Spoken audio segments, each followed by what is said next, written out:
Wammo Breakfast. Let's get unscrewed with Jason Bryant from unscrewed.co.nz. Morning, Jason. Good morning, Wammo. I'm liking that kind of let's get unscrewed. Let's get unscrewed. Well, Yeah. we're heading to the weekend. Exactly. Time to unhinge. Yeah. Time to Perhaps relax. I should have said unhinged. If I had a tie, I would probably relax it a little bit right now. Yeah, I agree. And what better way than with wine? Exactly, and a little bit of conversation about the week that was. The week that was... and it's certainly been a week that was. Being a Pom. Yeah. And who's into social media as well. I've got to say I was quite appalled by the riots. Mm-hmm. Inevitable, but appalled. Yeah. What really... And it's quite a very odd angle to take. In France, there's a respect of architecture, even when rioting. Yeah. Really? Is Yeah, there? yeah. Even with... No buildings got burnt in the riots in 2005. Even with the multicultural aspects? Yeah, they still don't burn Okay. buildings. Mm-hmm. They burn cars. Yeah. Yeah. And trucks and buses They and throw stuff stuff at like each this. other, yeah. And dustbins, and they throw stuff at each other. Do they loot? But very little looting, and there's the occasional kind of opportunist. But in London... Looting the patisserie. in London, I witnessed buildings ablaze, and It was very architectural, important buildings. Particularly sad, that place in Croydon that had survived World War II Yeah, and the exactly. Blitz, only to be blitzed by its own people. Yeah. Mm. No, and I can't condone that kind of level of activity. I think that the dispute is between people, not architecture. Yeah. People. Mm. Sometimes architecture is a catalyst for people to get irate. But then you don't want to see people burning either now, do you? No, absolutely not. I'm not for violence at all. But one of the most worrying aspects for me was the hypocrisy of government, and that it was okay for...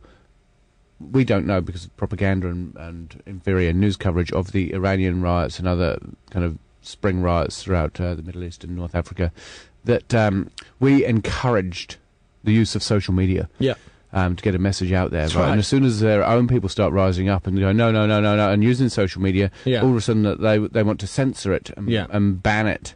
And I really can't sit on the fence on that. I think it's appalling. And hopefully... Besides the fact that you can't ban it for a specific part of the population or just the criminals, can you? If you're... Well, to a certain degree you can, because you just take out the cell sites, right? But then you're also... I mean, but there's people in trouble who need to It's still, landline use is still very high in the UK, so I mean, you've always got landlines... dangerous territory, though. I know, it's very Real dangerous, and I really don't like it. I don't like the fact that BlackBerry are going to hand over the data and help the police. I think that... They've done that elsewhere, haven't they? Did they do that in Egypt? Or somewhere like that? I'm not sure. Rim we're helping a pretty bad regime, wherever it was. Right, okay. And I really don't like that. I mean, I thought we had enough of phone hacking in the UK, and clearly not. The government deemed it illegal and have persecuted the media for it, and all of a sudden they're participating in and encouraging it. Yeah. And so I don't like that. But anyway, that's my rant for the morning. I saw a tweet, I think it was someone from Norway with their recent... was it Norway? Norway, with their shooting. Yeah, with their recent tragedy, saying, so what we need now is more democracy, not less democracy, right? No, that's very and then true. they applied that to also the London situation. But Cameron's immediate response when he gets into Parliament is, no, we need to shut some of this stuff down when the trouble's going down. So he's going for less democracy. But democracy is a fallacy. It doesn't exist. Well, that's a whole nother debate altogether, isn't it? Yeah. But more freedom, less freedom, maybe is one way of... Yeah, and I really applaud Norway's approach. I think it's... Well, I don't know what approach they have taken. I haven't followed that up. But the sentiment... Yeah. I really applaud that, and I think that's to be commended and used as an example, and it's really set the bar quite high for other Western governments. Because they don't seem to get it, eh? People like Cameron don't seem to get it. They just don't... They get it. They get it very well advised. That they understand it. Because they're like... how much that they can push the people to accept it. But yeah. See, I don't get it that they are doing that, because what they're saying is if they push harder, right, then the people are going to hate them more. So what's going to happen? It's just going to get worse, yeah, but right? they've, without this sounding very political, they've used new media and seeded a lot of community stuff, because Margaret Thatcher back in the 80s said there's no such thing as society. Now all of a sudden Cameron's saying society's sick. No, you can't have it both ways. But what they have done, and they've used social media really well, is that they've seeded community events to tidy up the country. Yeah. Right? And so they've used it for their advantage, but they don't want to have the opposite end of the spectrum where the youth are using it. And so you can't have your cake and eat it, and banning it will make people more subversive. Yeah. But anyway. It also, just a final note, it also occurred to me that this all can be solved by the rules applied in SimCity. Have you ever played SimCity back in the day? Yeah, but I can't remember. Very basic. If you spend less on public services, then the citizens of your city start rioting. There was an interesting. This is my last little piece on it, right? Now we started. I'll finish. Lyon spent 10 times as much on sanitation throughout its city than Paris did for a number of years. Yep. And so they really got community investment, and they got everybody to be really proud of their environment. And so graffiti was cleaned up, and I mean it's quite a large city as well. And so they got people with the buy-in from the public. Yeah. Now they spend a quarter of what Paris spends. And what's happened? And and it's remained exactly the same. People are very proud of their neighbourhoods, and so for that short-term pain of kind of paying more tax and that, they've got a city that is proud of itself, and suburbs that are proud of itself and keep themselves clean, tidy, minimal graffiti, and the communities run themselves. Yeah, and as well as Paris is spending a lot to tidy it up. So yeah. Anyway. That's my last point. With those heavy thoughts as we head into the weekend, we need something to relax. Yeah. So I was thinking of the kind of springtide and spring revolution and stuff like that. And so and this wine kind of made me think of it. I'll show you what it is. It's Vidal early release Sauvignon Blanc 2011. So these grapes were picked in March, end of March, April time. Yep. And now we're in August, early August. So you work that out, kind of April, May, June, July. So you got 3.5 months. Wow. Probably. Before it's released.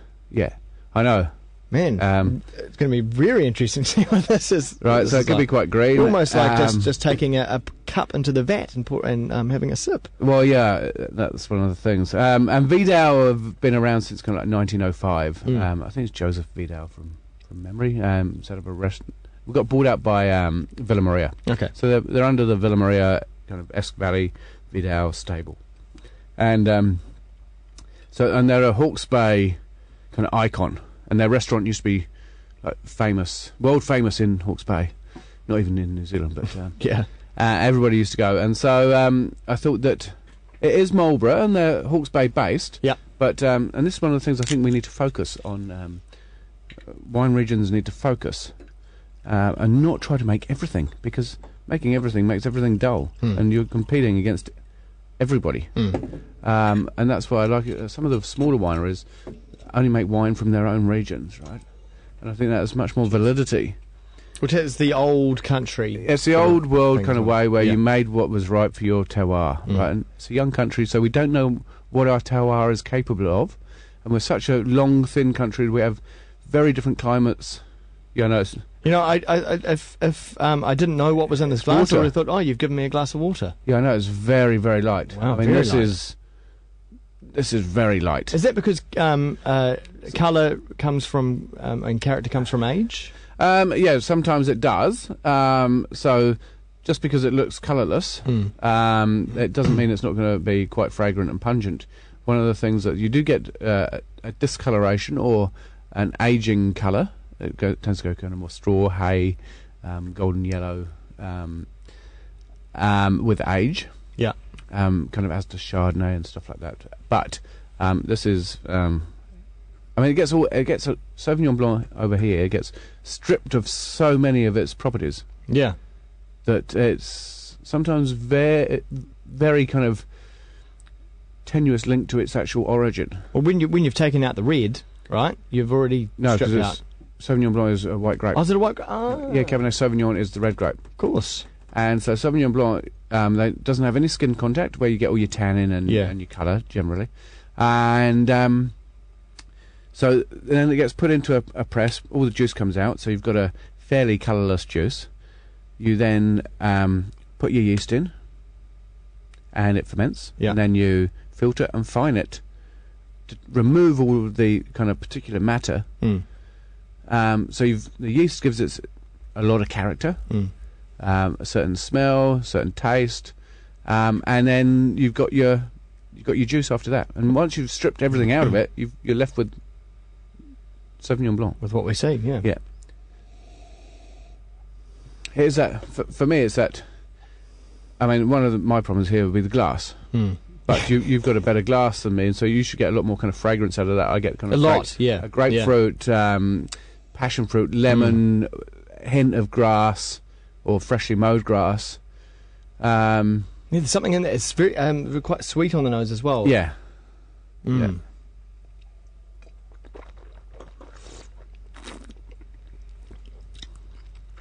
Very lot of grapefruit.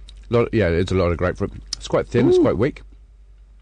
You do get that grapefruit pith kind of character on the palate though, but it dies pretty quickly. It does, doesn't it? And there's no real mid palate right now. Mm. So early release. Initial kind of boom, and then it's gone. Yeah, it's like Casper.